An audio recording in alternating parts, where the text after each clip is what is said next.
मुख्यमंत्री अध्यक्षतार सरिला राज्य कैबिनेट बैठक 19टी प्रस्ताव उपर बैठक में बाजी मोहर।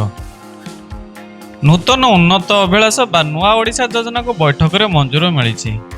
आसंता 3 वर्ष मध्य 1 लाख युवक युवती को कराजिब दक्ष। एथिपाई खर्च हेब 385 कोटी टंका।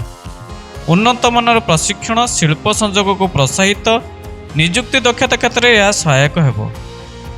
युववर्गों पर नूतन दक्षता एवं छात्र छात्री आड ऑन स्किल पाठ्यक्रम उच्च शिक्षा युवक युवती मानक डिजिटल ई पाठ्यक्रम रखाजिब।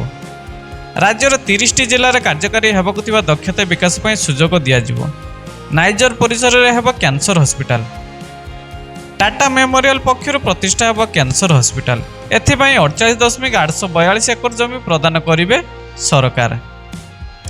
अस्तरंग गप काकटपुर डेलांग पुरी सदर सत्यवादी हेब पानीय जल प्रकल्प। मांडियार प्रचार प्रसार पर स्वतंत्र योजना करा जिवो।